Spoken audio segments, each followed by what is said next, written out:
Chapter 84, The Second Examination, Count Alteroni. 42 days after the appearance of Mr. Tomlinson's name in the Gazette among the category of bankrupts, the second examination of this gentleman took place at the Bankruptcy Court in Basinghall Street. In an armchair behind a desk upon a raised dice sat the commissioner, embellished with a wig and gown. Close under the desk was placed the registrar, also with wig and gown, and 2 or 3 barristers who were retained in the case were similarly adorned. In a sort of pew on the right of the commissioner sat the official assignee, with a pile of books and papers before him.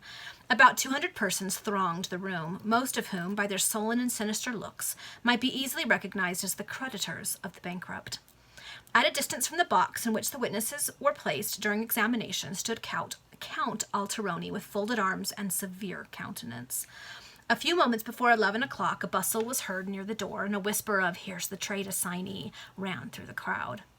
Mr. Greenwood entered the court with a patronizing smile upon his countenance and an easy kind of gait, as if he were by no means dissatisfied with himself. He was dressed in the most elegant manner, and his left hand played negligently, as usual, with the costly gold chain that festooned over his waistcoat.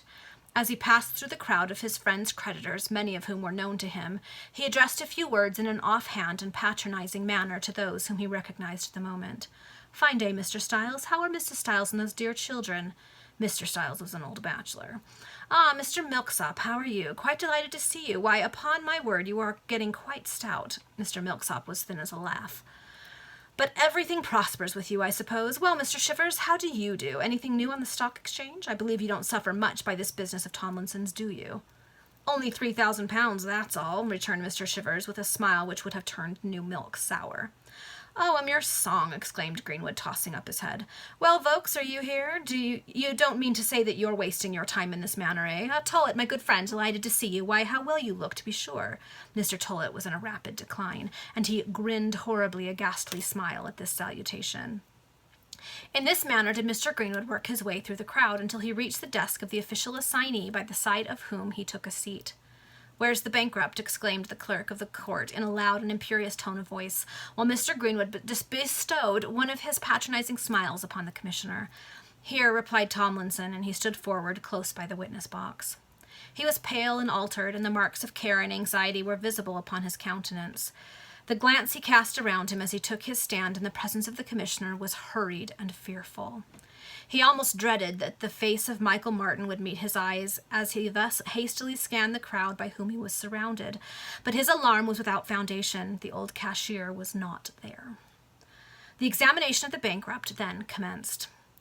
In answer to the questions put to him, he stated that he had delivered in to the assignee as full and complete a statement of his affairs as the loss of his books, which had been abstracted by the cashier at the time of the robbery, would permit. Mr. Greenwood observed that the accounts were highly satisfactory, and would doubtless please every creditor present. It was, however, unfortunate that the estate would not pay a single farthing in the pound. "Very unfortunate indeed," growled a creditor. "I would much rather have heard that there was a dividend than that the accounts are so very satisfactory," murmured another. "Mr. Tomlinson's creditors cannot complain of him, Your Honor," said Mr. Greenwood to the commissioner. "On the contrary, they have every reason to be perfectly satisfied with him. He has given up everything." "Why, there was nothing left to give up," said Mr. Vokes. "Nothing left to give up," cried Mr. Greenwood, casting a stern glance upon the unfortunate creditor. "Permit me, sir, as the trade assignee duly chosen at the last meeting, permit me, sir, to inform you that there were the desks, counters, stools, and various fixtures of the bank, all of which Mr. Tomlinson surrendered in the most honourable and straightforward manner, and which have realized £181, 17 shillings and 6 for the benefit of the estate." "Well, and what has become of that sum?" demanded Mr. Vokes.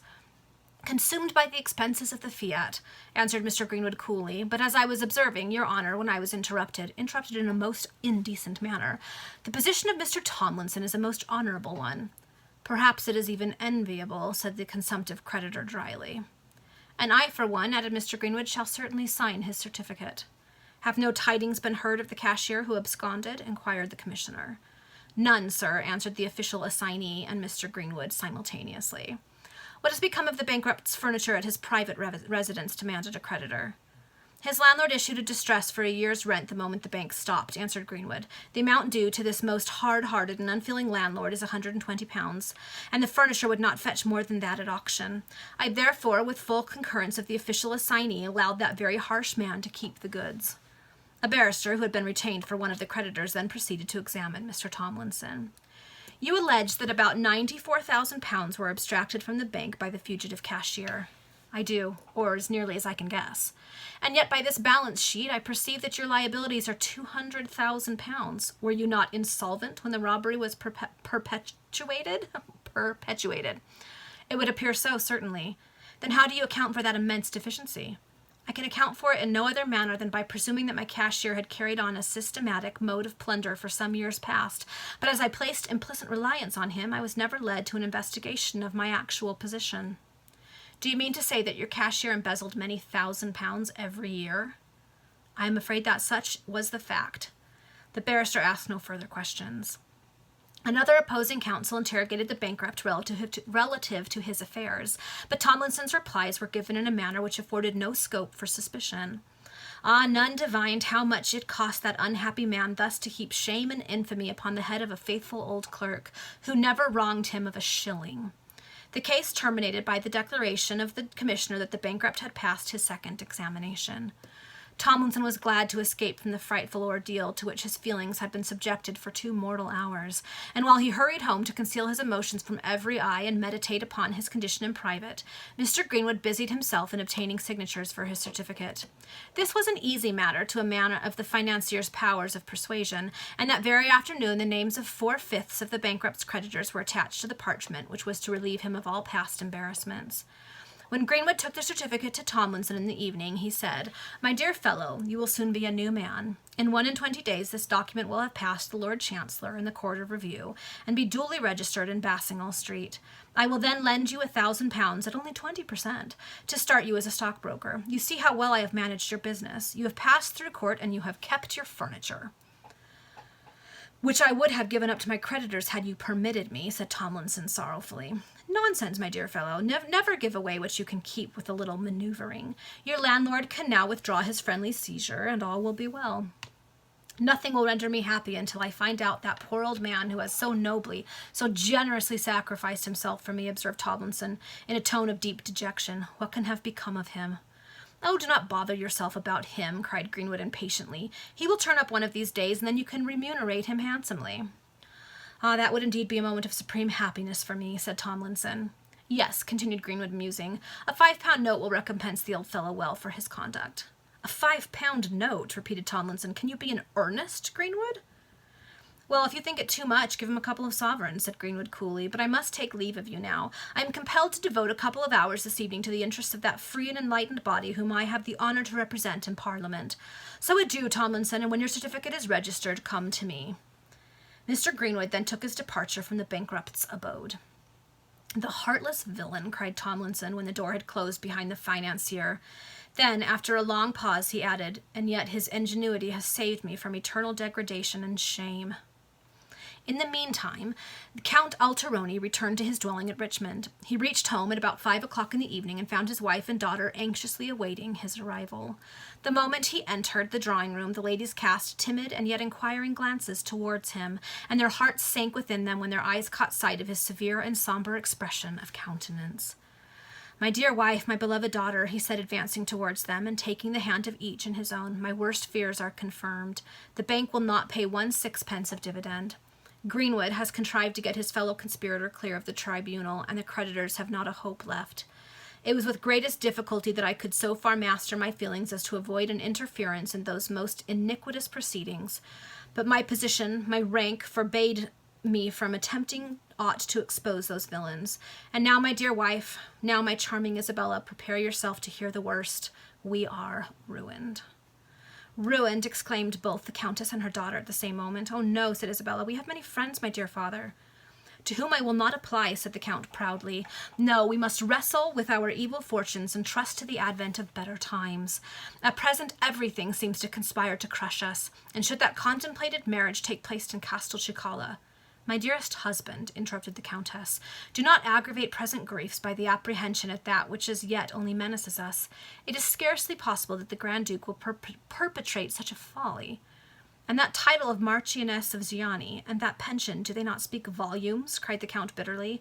Oh, there are moments when I feel inclined to listen to the representations of those faithful friends in my own country with whom I correspond, and who are ever counseling me to— Ah, my dearest father, exclaimed Isabella, bursting into tears, would you endanger that life which is so precious to my mother and myself? Would you plunge your native land in the horrors of a civil war? Oh, let us hear all our present ills with firmness and resolution, and if there be a guardian providence, as I devoutly believe, he will not allow us to be persecuted forever. Noble girl, cried the Count, you teach us my duty. And he embraced his lovely daughter with the utmost warmth and tenderness. Yes, said the Countess, fondly pressing her husband's hand, we are crushed only for a time. Our course is now clear. We must give up our present establishment, and, as we have, thank God, no debts— Ah, it is that which cuts me to the very soul, interrupted the Count. You are not yet acquainted with the extent of our misfortunes. Oh, no, it's worse than we thought. Ah! A brave fellow countryman of mine, who supported me in all the plan which I endeavored to carry out for the welfare of the Castelcicalans, and who was driven into exile on my account, was imprisoned in London a few months ago for a considerable sum of money. I could not leave him to perish in jail. I became answerable to him, and the creditor is now answerable for him, and the creditor is now pressing me for the payment of the debt. And what is the amount of this liability? Inquired the Countess hastily. £1,800 was the reply. Do not suffer that to annoy you, my dearest father, exclaimed Isabella. My jewelry and superfluous wardrobe will produce— Alas, my dearest child, interrupted the Count, all that we possess would not realize anything like that sum. But happen what will, our first step must be to give up this furnished mansion and retire to a more humble dwelling. That will not cost us many pangs. We shall still be together, and our love for each other constitutes our greatest happiness. Yes, my dearest husband, said the Countess, even a prison should not separate us. Where my beloved father is, where my parents are, there am I happy, murmured Isabella, the pearly tears trickling down her cheeks. Oh, in that hour of sorrow, how sweet upon the ears of that noble Italian sounded the words husband and father, which, coupled with tender syllables of consolation, came from the lips of the two affectionate beings who clung to him so fondly. The lovely countenance of his daughter, so beautiful that it seemed rather to belong to the ethereal inhabitants of heaven than to a mortal denizen of earth, was upturned to him. Her large black eyes, shining through her tears, beamed with an ineffable expression of tenderness and filial love. Charming, charming Isabella, how ravishing, how enchanting was she in that moment when she didst offer sweet consolation to her father. The roses dyed her cheeks beneath the delicate tinge of transparent bistre, which proclaimed her a daughter of the sunny south. Her moist red lips apart disclosed her teeth white as the pearl. Her young bosom heaved beneath the gauze which veiled it. Purity sat upon her lofty brow like a diadem, which innocence confers upon its elect. Very beautiful was she, Isabella, charming exotic flower from the sweet Italian clime. Yes, my beloved wife, my darling daughter, said the Count, we are ruined by my mad confidence in that villain Greenwood. You know that there is one means by which I could obtain wealth and release us from this cruel embarrassment, but never would either of you wish to see us sell my claims and resign my patriotism for gold. No, dearest partakers of my sad destinies, that may not be. I shall ever reject the offers of my persecutors with scorn, until fortune may choose to smile upon us, and we must learn to support her frowns with resignation. That same almighty power which afflicts and chastises can also restore gladness and multiply blessings, said Isabella solemnly.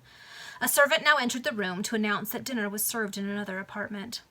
Assuming a cheerful air, the Count led his wife and daughter to the dining room and partook of the repast with a forced appetite, in order to avoid giving pain to those who watched all his movements and hung upon all his words with such tender solicitude.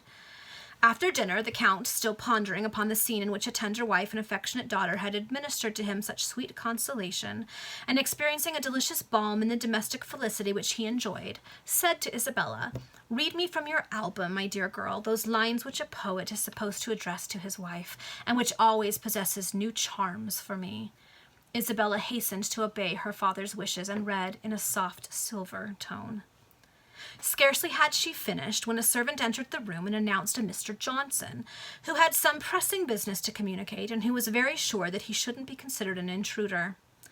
Mr. Johnson, a strange-looking, shabby-genteel, offhand kind of man, made his appearance close behind the servant, over whose shoulder he leered ominously. I believe you're Count Alteroni, are you? Was Mr. Johnson's first question. I am. What is your business with me? I'm come from Rolfe, the attorney, in Clement's Inn, was the reply. Oh, I suppose he has sent you to say that he will accord me the delay I require? Interrupted the Count. Not quite that there neither, said the man. Then, sinking his voice to a mysterious whisper and glancing toward the ladies with an air of embarrassment, he added, The fact is, I've got a execution against your person. A casa, you know, for £1,800 and costs. A writ? A warrant? Said the Count aloud. You do not mean to say that you are come to take me to prison? Not exactly that either, replied Mr. Johnson. You needn't go to quad, you know. You can come to our lockup in the New-Cut Lambeth, where you'll be as snug as if you was in your own house, barring liberty. I understand you, said the Count. Then turning to his wife and daughter, he added, My dears, the evil moment is arrived. This person is a bailiff come to arrest me, and I must go with him. I implore you not to take this misfortune to heart. It was sure to happen, and it might just as well occur today as a week or a month hence. And whither will they take you? Asked the Countess, bursting into tears. Cannot we be allowed to accompany you? You can come, ma'am, and see his lordship tomorrow, said the bailiff, and you can stay with him from 10 in the morning till 9 in the evening, or maybe till half after 10 as a very particular favor, for which you'll only have to pay half a sovereign extra. But there's my man. A sneaking kind of knock, something more than a single one, not so much as a double one, and by no means as bold as a postman's, had been heard the moment before the bailiff uttered these last words. And while he went in person to inform his acolyte that the caption was made, and that he might wait in the hall, the Count endeavored to soothe and console the two afflicted ladies who now clung to him in the most impassioned and distracted manner. Tomorrow, my dear father, tomorrow, the moment the clock strikes 10, we will be with you, said Isabella. Oh, how miserably will pass the hours until that period. Will you not now permit me, my dearest husband, to see the envoy of Castelcicala? And no, answered the Count firmly. Did we not agree ere now to support with resignation all that fortune might have in store for us? Ah, pardon me, I forgot, said the Countess. I am overwhelmed with grief. Oh, what a blow, and for you. Show yourself worthy of your high rank and proud name, cried the nobleman, and all will yet be well. At this moment the bailiff returned to the room. I am now ready to accompany you, said the Count. So much the better, cried Mr. Johnson. Me and my man Tim Bunkins come down in an omnibus. I don't know which way you'd like to go, but I've heard say you keep a very tidy cabriolet. It would be a monstrous mockery for anyone to proceed to prison in his own luxurious vehicle, said the Count sternly. As you came, so may you return. I will accompany you on an omnibus. The Count embraced his wife and daughter tenderly, and with much difficulty tore himself away in order to leave a comfortable home for a miserable sponging house. And that is the end of the chapter. So the Count is on his way to prison because he owes a debt on behalf of someone else that he can't pay because Greenwood figured out how to get the bank manager to wriggle out of his debts. So maybe the Count will be a little bit more understanding about Richard Markham having spent some time in prison, huh? We'll see. All right, see you for the next chapter.